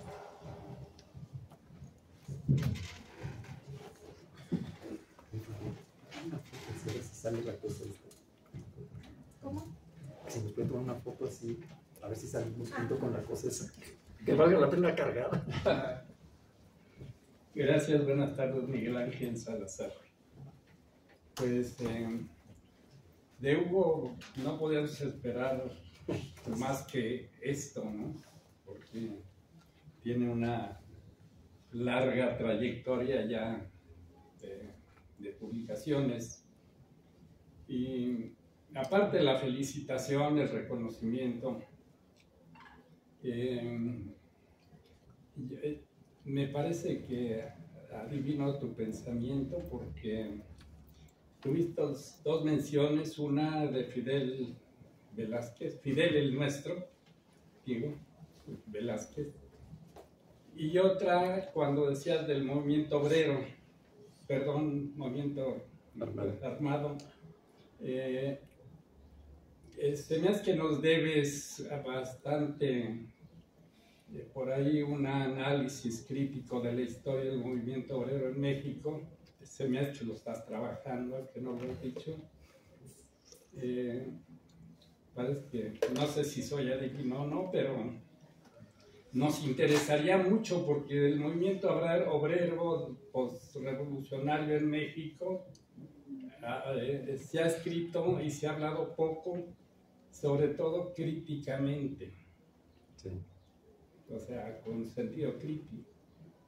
Y pues no abundo más porque voy a parecer Sí, más, más mago que el editor de la cosa del mago. Mi primera investigación, gracias, al contrario, Gracias. mi primera investigación fue, y ya la mencionaba mi querido Luis, fue las corrientes sindicales en México. Estamos hablando de una investigación de 1992 en donde yo trato de distinguir los tres grandes, cuando menos lo que se conoce como las tres grandes fracciones del movimiento obrero en México, que era el oficialismo, CTMs y CROCs y etcétera, el movimiento insurgente, que era pues el FAR, la Cocina, la CONSAL y todos los grupos, el Rendescar, todos estos grupos de la insurgencia democrática y obrera en México, y los que se han denominado, a veces gratuito, a veces no, lo que se llama el sindicalismo blanco, las agrupaciones autónomas. Y de alguna manera yo defendía el término, no a las federaciones, porque cuando se habla de sindicalismo blanco, pues el sindicalismo blanco lo encontraba más en la CTM, en la CROC y en la CROM, que en estas que verdaderamente tenían vida sindical, ¿no? Como las de Monterrey, como las de Saltillo, como las del Bajío. Entonces eran las tres grandes corrientes que yo ubicaba y hice en su momento el análisis.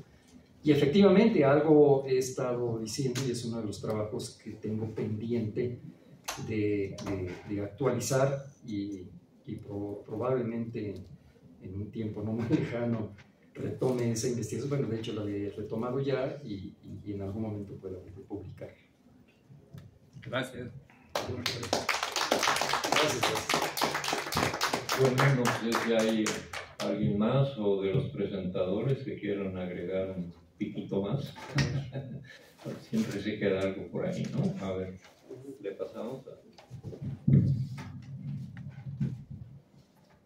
Bien, es que el ámbito de la academia es un ámbito, como todo tiene pues, cultura interna, ¿no? Sí. A ver, sus usos y costumbres, como todo pueblo. Sí, tienen toda una cultura, ¿sí? O sea, a ver, bueno, la ENA ha creado 11 tesis, ¿no? Y vienen más, o sea, yo ahorita, por ejemplo, estoy dirigiendo una, ¿no? Bueno, si vemos la porcentualidad de la ENA y la UNAM, creo que nosotros hemos producido muchísimas, porque esta es una escuela de poco más de 1,000 estudiantes y la UNAM tiene 200,000. Claro, si se hace ese análisis porcentual, si se pondera la población de la UNAM contra la población de la ENA, y luego se comparan contra la producción académica, desde luego que es muy superior. Claro. Bien, las opciones no se abandonan en la investigación. Yo he sido un defensor de las opciones. En la ENA existen 4 para historia, y dentro de esas 4, la primera es tesis, la segunda es monografía, que es la tesina, Sí. la tercera es ensayos, y la cuarta se llama organización de archivos. No hay posgrado. Y dentro de no, esas son las de licenciatura. Pero posgrado no como titulación. En el posgrado el paso lo hacen como con un ensayo.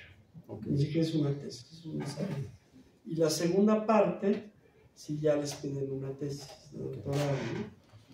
Lo que pasa a veces es que la tesis se define básicamente por la capacidad de resolución de problemas de investigación.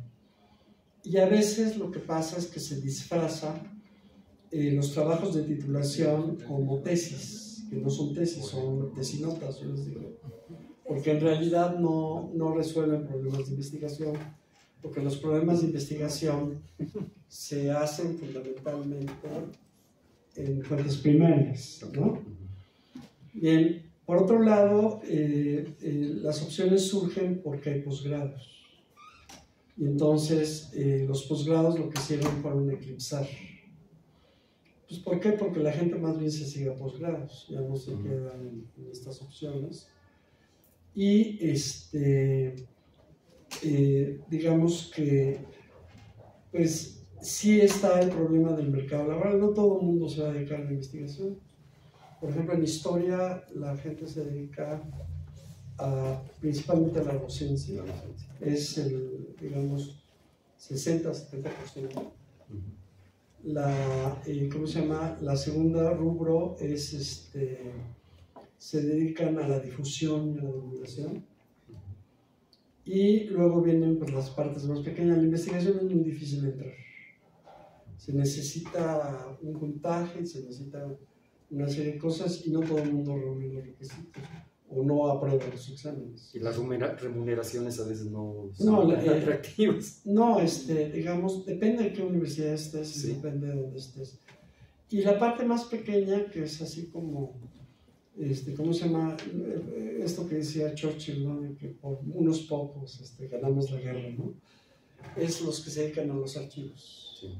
O sea, los archivos, en archivos hay 3 tipos de trabajo, que es cuando no existe el ordenamiento, se hacen inventarios, entonces la inventariación es una parte del archivo. La segunda es la clasificación y armado, que eso por lo regular las instituciones ya lo tienen, digamos, cuando tú llegas a la GENI ya tienes armado todo. Sí. Y la tercera parte es el catálogo. Acá le dicen indebidamente catálogo, porque no saben. O sea, el catálogo es la tercera opción dentro de la organización de archivos, y el catálogo en realidad es un instrumento de consulta.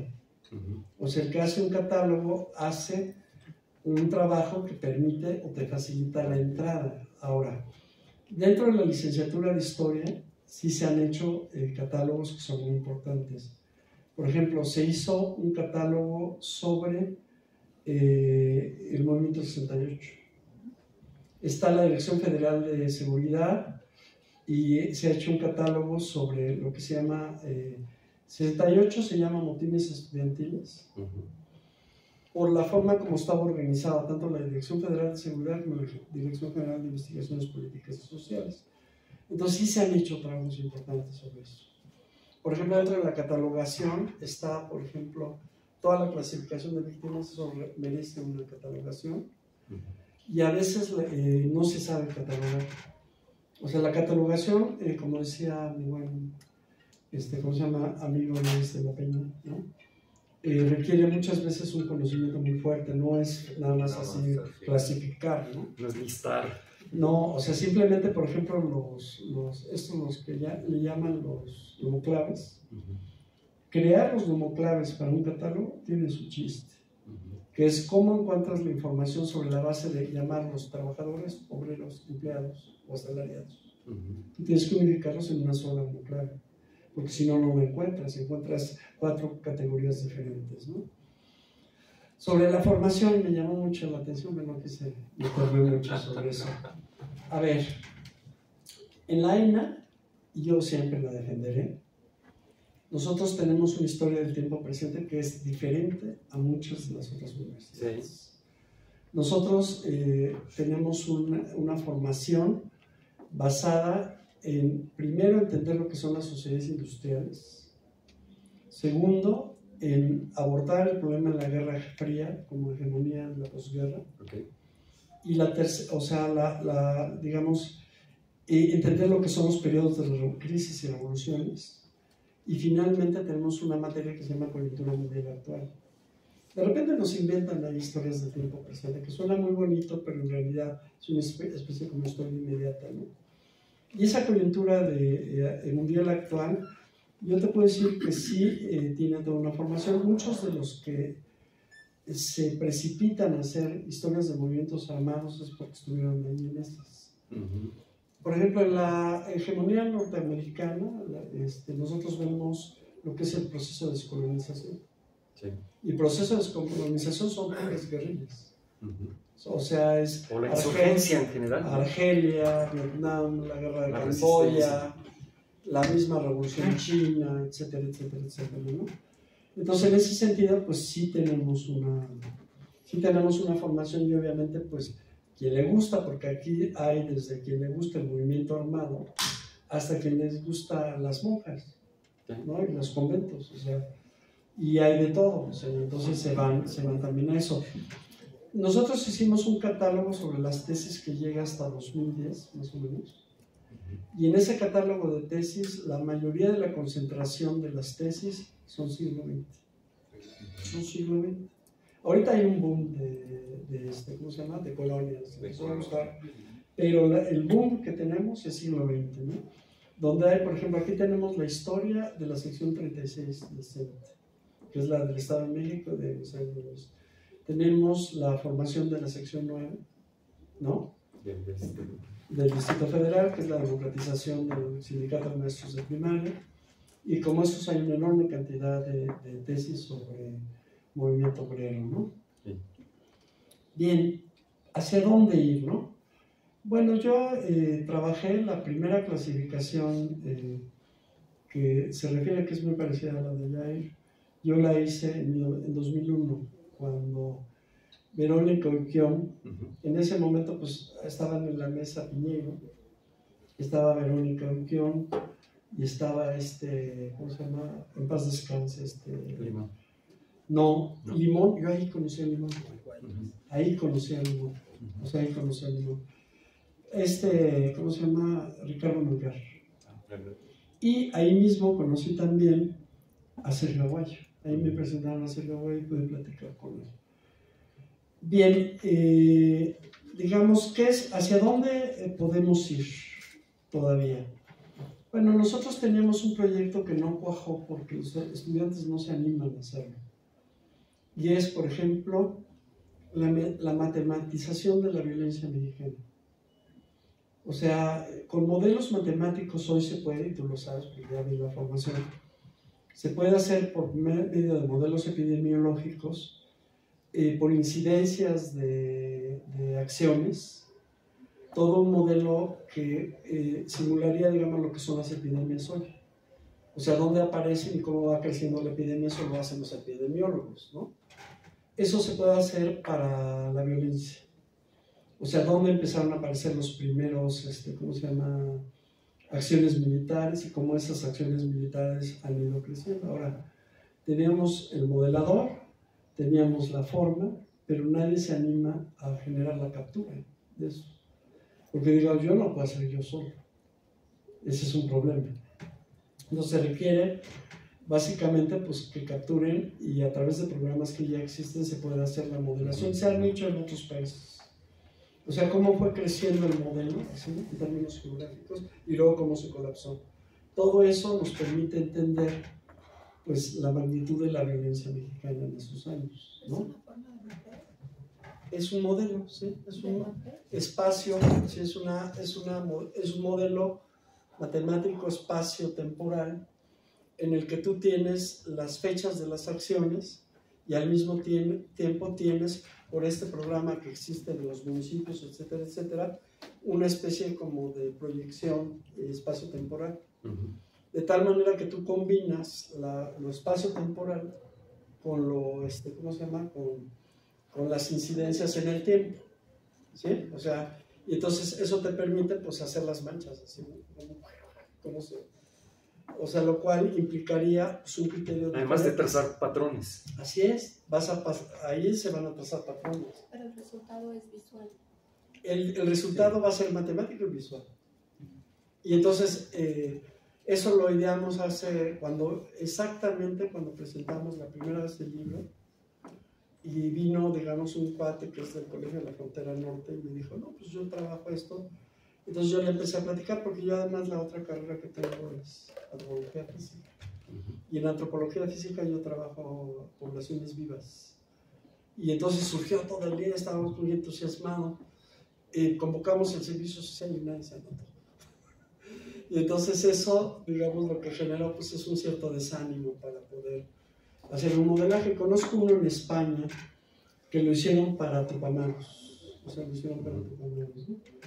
Entonces, hay que decir, en la dimensión de la guerrilla mexicana, yo tengo una base de datos que tiene cerca de 3.800 involucrados, que fui sacando por libros, bibliográficamente, etcétera, etcétera, etcétera. Eso me sirvió en parte para hacer el libro. Y, digamos, ahí, digamos, lo importante es, si dimensionamos, Tupamaros tuvo 500 y aquí hubo 3.800. Ahora, bueno, también entramos al juego de las confederaciones, ¿no? No, la diferencia es que Tupamaros era una sola organización y aquí había como 40. Entonces, y la población también tiene que jugar. El nivel de dispersión. Y hay un elemento más que pudiéramos entrar, que es un elemento con el que no juega. Yo le quité convenientemente el socialista por toda la crítica que yo puedo tener al marxismo estalinista de los años 70. Okay.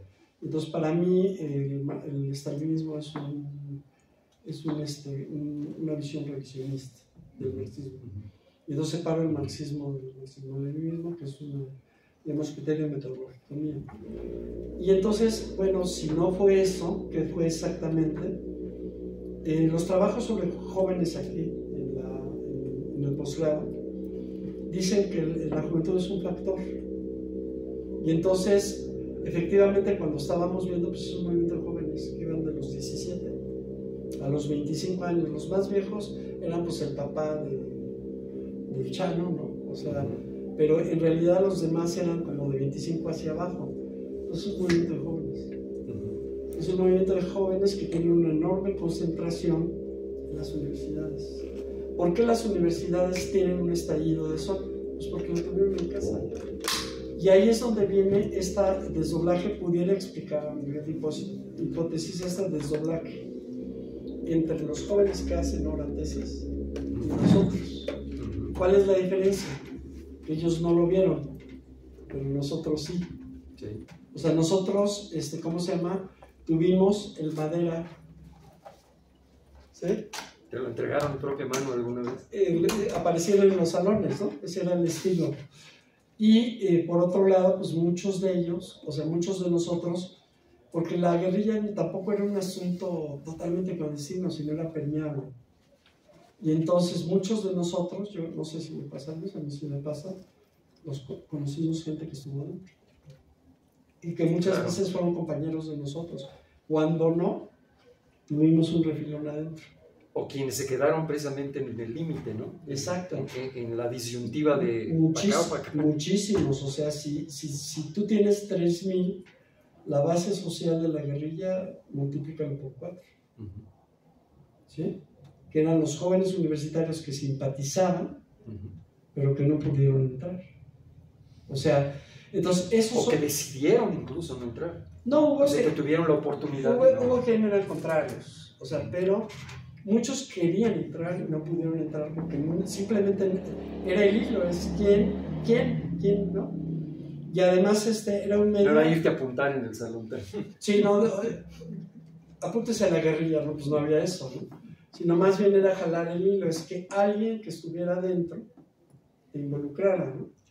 Entonces, y esos pues eran por lo regular, había niveles, o sea, estaba la base social y arriba de esos estaban los comandos, ¿no?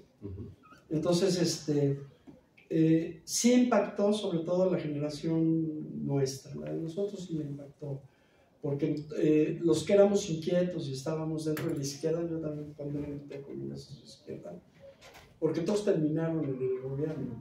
Entonces, por lo que en su momento se identificó como izquierda, ya al paso del tiempo entran los cuestionamientos, pero en el momento no había duda alguna. Es que de ahí, cuando ves sus planteamientos, pues sí, ya te enteras porque se terminaron del otro lado, o sea.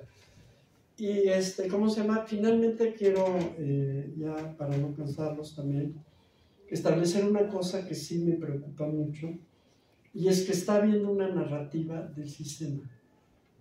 A mí me preocupa mucho la narrativa del sistema donde antes eran gobiernos autoritarios, pero ya no. Y ahora ya hay libertades. Y entonces, pues el asunto es de que, claro, pues hay que hacer memoria, hay que recordar, pero pues también los del ejército se murieron, ¿no? Y el asunto es de que, pues ya es una cosa del pasado. A ver, no es una cosa del pasado, ¿no? Esa narrativa... Ya pedimos disculpas. Por desgracia, esa narrativa está siendo reforzada porque hay un enorme clientelismo por parte del gobierno, donde a muchos de las gentes que luego están involucradas les han dado cosas. Y eso es un secreto a voces. De repente Morena les ha dado cosas, les ha metido. Entonces, obviamente, pues de repente ya la narrativa no es la misma, ¿no? No es la misma y pues tiende como que a mezclarse. O participan ahora de esa administración del régimen, ¿no? No, claro, o sea, y entonces ahí, bueno, a lo mejor esto que estoy diciendo es muy incómodo, va a llover, ¿verdad? Pero en realidad sí hay esa parte, y a mí me preocupa mucho de repente la narrativa esa de que, bueno, sí, claro, pero ya pasó todo, ¿verdad? Dicen eso, ¿no? O sea, ya pasó todo. Y entonces, bueno, no importa que pongan los, ¿cómo se llaman? Los murales en Guadalajara con los muertos, etcétera, etcétera, porque pues lo podemos admitir, ¿no? Cuando en realidad ninguno de los impresores ha ido a la cárcel. Y como tú dices, hay una historia oficial dentro de los libros de texto.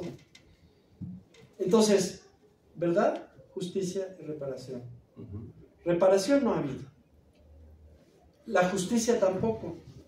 Y lo que ha preservado esto, porque además la propia gente que ha estado en esto se ha encargado, digo, esto que tú haces, que vienes acá, y lo ha hecho pues la gente de la Casa del Mago, ¿no? O sea, que de repente está publicando pues cosas que nos permiten reflexionar a los demás, porque nosotros nos hemos alimentado pues no solamente de eso, sino nos hemos alimentado de todo lo que ha estado, digamos, circulando, sobre todo historiográficamente. Yo sí no traté como de evitar ya para terminar mi trabajo de leer las tesis. Yo sí. Y esto era porque si no, no lo iba a terminar. Ese era el problema. Entonces, después, pues sí, esto que tú haces es muy importante porque es un balance, yo pienso que inicia con tu libro, y que hay que seguir haciendo, o sea, hay que seguir haciendo. Es decir, cuáles son los enfoques, dónde hay enfoques realmente conservadores, dónde sí hay preservación de la memoria, dónde no, dónde está la polémica, dentro del movimiento, ¿cómo se llama? Armado. Y yo ahí, por ejemplo, pues, y quisiera así en esto recordar a López Limón, ¿no? A mí López Limón me ayudó mucho, ¿no? Porque yo creo que lo que es incontable son las enormes horas y cantidad de horas que platicamos juntos. Por él conocí a Guaymas, por él conocí a mucha gente, ¿no? Y desde luego, pues yo lo que hice fue tratar de no meterme en el pleito de las organizaciones de la memoria, porque traen pleitos. Sí. O sea, una cosa es lo que quedó del CIMA, ¿no? Otra cosa es, por ejemplo, la gente que son los hijos de la tempestad, ¿no? Y está esto de madera, ¿no? Que también les hablo, ¿no? Entonces, en este sentido, pues, para mí ellas son como asociaciones de la memoria a los cuales se les tiene que atender a todos. Es decir, tienen el derecho testimonial de decir su propio testimonio, y pues yo creo que este tema no es patrimonio de nadie. Claro. O sea, es un tema social que va a estar en la sociedad mexicana mientras no se resuelva esto de la verdad, la justicia y la reparación. Sí, sí. Muchas gracias. Bueno, pues ahora sí, agradecer la presencia de ustedes, de los presentadores. Tal vez se me ocurre cerrar con una frase de Benjamin, ¿no? Aquello de pillar la historia de contrapelo, ¿no?